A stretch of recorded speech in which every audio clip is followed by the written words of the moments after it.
여러분 안녕하세요. 이의룡입니다. 말이 통하는 나 만들기 프로젝트 동굴에서 광장으로 오늘 또 시작을 해 보겠습니다. 여러분 개는 왜 사람을 물까요? 개가 사람을 무는 이유 굉장히 다양한 답이 나올 수가 있죠. 여러분 어떻게 생각하십니까? 중요한 건 이제 해답이 없어요. 여러분의 생각이 맞는 것이죠. 한번 쭉 대답을 해보라고 그러면 뭐 여러 가지가 나오는데 자기 보호하기 위해서 해칠까봐 자기 보호하기 위해서 울 수도 있고요. 또 자기 주인을 지켜주기 위해서 주인의 집을 지켜주기 위해서 막 그 짖을 수도 있습니다. 또 근데 어찌 보면 인사 자기가 사람을 보고 인사를 그렇게 하는 것일 수 있죠. 근데 우리 사람들이 볼 때는 공포를 느끼는 것입니다. 네. 왜 개는 사람을 물까? 그래서 주인이 물지 말라고 해도 묵니다. 저는 이제 여러분에게 이런 말씀을 드리고 싶은 거죠. 이걸 말이 안 통해서 무는 겁니다. 예, 사람 물면 안 된다는 거 아무리 얘기하고 물지 마, 물지 마 이렇게 얘기를 해도 걔가 무는 것은 걔가 말이 안 통한다. 그러니까 말이 안 통하는 게 얼마나 답답한가요? 사람 중에도 이렇게 말이 안 통하는 사람들이 굉장히 많이 있고요. 그럴 경우에 우리가 참 많이 불편함을 많이 느낄 수 있습니다. 여러 신체는 굉장히 이 커뮤니케이션과 관련된 그런 감각기관이 많이 있죠. 입, 코, 눈, 귀, 또 표정도 있고요. 피부도 있고 그렇습니다. 근데 여러분 그 중에서 어떤 게 제일 중요하다고 생각을 하세요? 또 의사소통하는데 뭐가 제일 중요하다고 생각하십니까? 사람마다 다르게 생각을 할 수가 있죠. 그러니까 여러분의 생각이 답이 되는 거죠. 난 이래서 이렇다 이렇게 말씀하실 수가 있을 테니까 가까이 있는 분하고 한번 좀 이거에 대해서 토론해 보시기 바랍니다. 뭐 여기서 표정 빼고 이걸 오감이라고 그러잖아요. 5개의 감각기관이 우리들이 다른 사람하고 소통할 수 있는 중요한 그 뭐라고 볼까요? 도구들입니다. 근데 지금 현재 우리가 이 코로나 상황 이런 것 때문에 굉장히 영향을 받는 게 뭐냐면 첫째 입을 쓰지 못하는 입을 제대로 쓰지 못하는 것이고요. 코도 마찬가지겠네요. 그죠?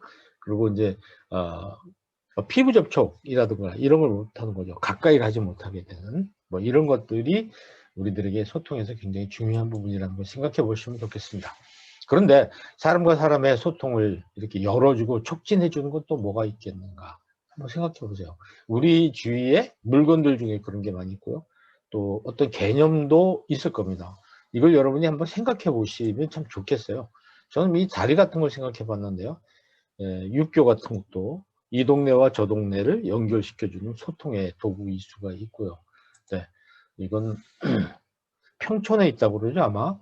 굉장히 멋있는 육교입니다만은 이 육교가 그런 역할을 해줍니다. 이 육교 때문에 이게 도로가 만들어서 분리시켜 놓은 네 동네가 네 지역이 하나로 연결되는 거죠. 이게 소통이 바로 육교라고 생각할 수가 있습니다. 소통을 만드는 건 굉장히 많아요. 제가 한번 적어봤더니 이렇게 많이 나오더라고요. 여러분들은 어떤 거를 하시면 특히 말과 글 같은 건 굉장히 중요한 거고 길이라든지 터널, 신호등, 편지, 지도, 안내판 뭐 말할 수 없이 많습니다. 뭐 편지도 그래서 나왔을 것이고요. 또 커피 한 잔, 유무 하나, 비어 하나, 뭐 악수 같은 거 이렇게 하는 거, 배려하는 거, 배려가 두 번이나 들어갔군요. 공통점, 상대방과 내가 공통점을 가지고 있을 때 굉장히 소통의 역할을 해줍니다. 여러분이 한번 생각해서 써보시면 좋겠다는 생각이 듭니다. 특히 동성일 경우에는 굉장히 좀 쉽게 소통이 되는데 이성일 경우에 소통이 잘 되지 않죠. 그런가 하면 소통을 막는 것도 굉장히 많아요. 어떻습니까? 여기 나와 있는 벽이라든지 울타리라든지 아파트, 귀마개, 이어폰, 눈 가리개, 뭐 표정 자체가 소통을 막기도 합니다. 제가 이제 막 인상을 쓴다면 말을 잘 못하게 되겠죠. 또 성이라는 것도 소통을 막습니다. 특히 이성 간에는 굉장히 어려운 문제가 있죠. 나이라든가 돈 때문에 이제 소통이 안 되는 경우는 친척간에도 많이 있을 수 있어요. 텔레비전, 욕, 무례함, 뭐 사투리, 특히 반말하는 거, 권위주의 뭐 등등 굉장히 많이 있습니다. 뭐 배터리가 방전되면 스마트폰이 또 안 되니까 특히 이 스마트폰이 소통을 막기도 합니다. 가치관, 종교관, 정치관 같은 생각, 그리고 디지털 격차. 그래서 여러분과 저는 이제 줌을 통해서 이렇게 하고 있지만 이런 그 온라인을 다루지 못하는 나이가 많으신 분들, 연세가 많으신 분들은 이게 잘 안 되거든요. 그리고 이제 음식점에 가서 뭐를 이렇게 공동 구매한다든지 또 이 어떤 마트에 가서 결제 같은 거 할 때도 디지털 격차가 있는 분들은 잘 적응하지 못하는 겁니다. 그러니까 국경, 학력, 잔소리 이런 것도 소통을 못하게 합니다. 여러분 존댓말도 소통을 못하게 하는 거 있죠. 이 존댓말이 굉장히 희한합니다. 거리를 좁히기도 하고 넓히기도 하고 그렇습니다. 등등 이런 걸 여러분이 한번 생각해 보시면은 아마 50가지, 100가지 능히 쓸 수 있을 겁니다. 근데 우리가 사람과 사람 사이를 때로는 뭐 열어주고 때로는 막아주는 게 있어요. 문이죠, 문. 문이 열려 있다면 우리가 들어갈 수 있으니까 열려 있는 것인데 문이 닫혀 있고 잠겨 있으면 들어가지 못하는 것입니다. 스마트폰은 어떤가요? 뭐 스마트폰은 우리가 소통을 잘하기 위해 하는 도구이기도 하지만 어찌 보면 소통을 막아주는 그런 지금 벽 같은 역할을 방해물이 지금 되고 있어요. 지금 이 스마트폰과 관련해서는 굉장히 많은 문제를 우리가 찾아볼 수가 있어요. 제가 그림 몇 장을 가져왔는데 뭐 나중에 이제 보시기로 하고요. 자, 소통을 막기도 하고 또 만들기도 하는 것 중에 술이죠. 술이라는 게 뭐 소통을 만들어주기도 하지만 때로는 술 때문에 다시 만날 수 없는 상황이 되기도 합니다. 특히 여러분들 이 음주운전 같은 것은 뭐 소통을 막는 정도가 아니고 다른 사람의 생명을 앗아가는 거니까 정말 주의해야 되고 본인도 그 일로 인해서 말통 못하는 그 자유를 속박당할 수 있겠죠. 돈이 그렇습니다. 돈을 줌으로써 상대방이 선한 의미를 받아들였을 때 그게 굉장히 소통을 잘해주는 촉진의 역할을 하지만 그러나 돈의 차이, 그죠? 많이 가지고 있고 없고 또 돈을 잘못 상대방에게 줌으로써 또 상대방에게 손해를 입힘으로써 많은 문제를 갖게 해줍니다. 교통경찰, 도로표, 교통표지판 다 문제가 되죠. 비서는요 굉장히 높은 사람과 찾아온 사람을 만나게 해주기도 하고 못 만나게 해주기도 하는 역할을 합니다. 그래서 우리가 소통을 막기도 하고 또 만들기도 하는 것들이 굉장히 많이 있기 때문에 이런 것을 적절히 잘 구사를 해야 되겠죠. 보통 우리가 상관이라는 말을 쓰는데 이거는 여기와 저기를 의미하는 공간, 또 과거와 현재와 미래를 얘기해주는 시간, 그렇습니다. 또 사람과 사람을 얘기하는 인간, 그 사이를 말하는 간. 그래서 사람은 이 세 개의 간 사이에서 산다 이렇게 얘기를 하죠 보통. 그래서 여러분 이 삼간을 잘 우리가 활용해야지 인생을 행복하게 살 수 있다고 얘기합니다. 우리 삶 속에는 보면 통할 통자죠. 통이라는 글자가 들어가 있는 단어가 굉장히 많이 있어요. 그 단어를 한번 찾아보세요. 제가 언뜻 조사해 보니까 뭐 이런 것들이 있는데 이거 말고도 답이 많으니까 여러분들이 더 많이 찾아 보세요.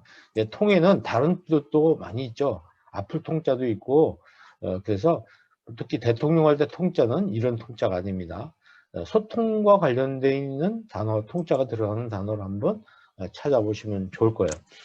근데 사람들은 왜 이 소통을 두려워할까요? 소통을 두려워하기 때문에 사람들은 소통을 잘 못하게 됩니다. 소통은 아주 쉬운 일이 아니고 굉장히 어려운 일이기도 합니다. 소통을 두려워하는 이유가 무엇일까요? 소통이 두려워하는 이유들을 여러분이 한번 좀 찾아보시면 제가 생각해 볼 때 부정적인 사람들을 싫어하는 사람들이 소통을 싫어할 거고요. 또 부정적인 경험이 있습니다. 소통을 했다가 굉장히 좋지 않은 일을 경험했던 사람, 그리고 우리 학교 교육이 폐쇄적인 교육이기 때문에 쓸데없는 말을 한다든지 또 이렇게 질문 같은 걸 했을 때 다른 사람한테 비난을 받았다든지 그런 경험이 있고 그런 문화 속에서 자랐기 때문에 또 어른들에게 말대답하면 혼나기 때문에 그래서 소통을 사람들이 두려워할 수도 있습니다. 그리고 이제 이야기를 하다 보면 결국 자기 이야기를 하게 되는데 자기 이야기가 상대방한테 노출된 게 굉장히 부담스러운 거예요. 그래서 이제 소통을 안 하려고 하게 되죠. 또 뭐 용기가 없다든가 자신감이 없다든가 많은 이유가 있을 건데 저는 이제 여러분들이 여러분 자신이 왜 소통을 적극적으로 하는 게 좀 힘든지 또 더 나아가서 두려운지를 한번 성찰하면서 적어보시면 참 좋겠다, 찾아보시면 좋겠다 생각이 듭니다. 자, 여러분들은 혹시 이제 다른 사람하고 소통하실 때 이렇게 다른 사람한테 필요한 표현을 주저하지 않고 하는가, 그거 한번 생각해 보실 필요가 있어요. 또 나는 다른 사람이 편하게 말을 걸어올 수 있는 사람이냐, 다른 사람이 나한테 와서 다가와서 이렇게 뭐 물어보고 그럴 것이냐. 여러분들 누군가에게 뭐 물어볼 때 제일 먼저 그 사람 인상을 보잖아요. 그래서 어쨌든 간에 나는 대답을 잘해줄 것 같은 사람으로 사람들에게 하는가, 이런 거에 대해서 여러분 스스로를 한번 찾아보시는 것이 굉장히 좋은 공부가 될 거라고 생각합니다. 자, 말이 통하는 나만들기 프로젝트 동굴에서 광장으로, 자, 오늘 또 여기까지 했습니다. 여러분의 많은 도움이 됐으리라고 생각을 하고요. 다음 시간에 또 만나기로 하겠습니다. 감사합니다.